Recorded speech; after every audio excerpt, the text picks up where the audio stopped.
കർണാടകയിലെ മംഗളൂരുവിൽ ആൾക്കൂട്ട ആക്രമണത്തിൽ പുൽപ്പള്ളി സ്വദേശി അഷ്റഫ് കൊല്ലപ്പെട്ട കേസിൽ അന്വേഷണത്തിനായി പ്രത്യേക സംഘത്തെ നിയോഗിച്ചു. കേസിൽ ഇതുവരെ 20 പേരാണ് അറസ്റ്റിലായത്. പ്രാദേശിക ക്രിക്കറ്റ് ടൂർണമെന്റിനിടെ പാകിസ്ഥാൻ അനുകൂല മുദ്രാവാക്യം മുഴക്കിയെന്നാരോപിച്ച് അഷ്റഫിനെ മർദ്ദിച്ച് കൊലപ്പെടുത്തിയെന്നാണ് പോലീസിന്റെ പ്രാഥമിക നിഗമനം. കുടുപ്പുവിലെ മൈതാനത്താണ് ഇക്കഴിഞ്ഞ ഞായറാഴ്ച ക്രിക്കറ്റ് ടൂർണമെന്റ് നടന്നത്. അതിനിടെ ഇവിടെ എത്തിയ അഷ്റഫിനെ പാകിസ്ഥാൻ അനുകൂല മുദ്രാവാക്യം മുഴക്കിയെന്നാരോപിച്ച് ആൾക്കൂട്ടം മർദ്ദിച്ചു കൊലപ്പെടുത്തുകയായിരുന്നു.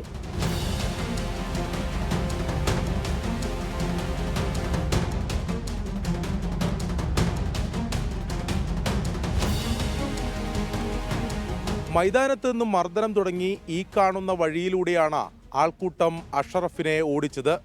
ഇവിടെ നിന്ന് ഏകദേശം 100 മീറ്റർ അകലെയാണ് അഷ്റഫിന്റെ മൃതദേഹം കണ്ടെത്തിയത്.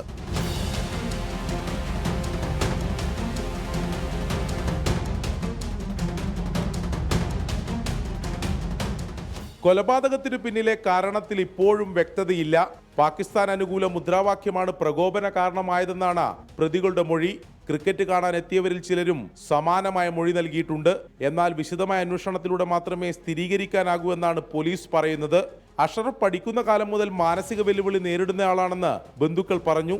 എന്നാൽ അഷ്റഫ് എന്തെങ്കിലും പ്രശ്നങ്ങൾ ഉണ്ടാക്കിയതിന്റെ മുൻകാല അനുഭവങ്ങളില്ല. ഇവന് അങ്ങനത്തെ ഒരു കാര്യങ്ങളൊന്നുമില്ല. മറ്റുള്ളവരെ ഉപദ്രവിക്കുക അങ്ങനത്തെ ഇത്രയും ഒരു ചെറിയ ടൈമിൽ പോലും അവിടുത്തെ ആളുകൾക്ക് അത്ര അറ്റാച്ച്മെൻറ്റ് വന്നിട്ടുണ്ട്. അപ്പോൾ ഇപ്പോൾ ഈ പറയുന്നതിൽ നമുക്ക് എത്രത്തോളം വിശ്വാസ്യത ഉണ്ട് എന്നുള്ളത് അവിടുത്തെ ആളുകളുടെ ഒരു സംസാരത്തിൽ നമുക്ക് കിട്ടുന്നില്ല. പോസ്റ്റ്മോർട്ടത്തിന് ശേഷം ബന്ധുക്കൾക്ക് വിട്ടു നൽകിയ മൃതദേഹം മലപ്പുറം ചോലക്കുണ്ട് ജുമാ മസ്ജിദ് ഖബർസ്ഥാനിൽ സംസ്കരിച്ചു. കേസിൽ 20 പേരെയാണ് ഇതുവരെ പോലീസ് അറസ്റ്റ് ചെയ്തത്. പ്രത്യേക സംഘത്തിന്റെ അന്വേഷണം തുടരുകയാണ്. കൊലപാതക കാരണത്തെ സംബന്ധിച്ച് ഇനിയും വ്യക്തത വരേണ്ടതുണ്ട് എന്നതാണ് അന്വേഷണ സംഘം പറയുന്നത്. മംഗളൂരുവിലെ കുടുപ്പുവിൽ നിന്നും രജീഷ് കരുവള്ളൂരിനൊപ്പം അരുൺ പൂപ്പറമ്പ, 24.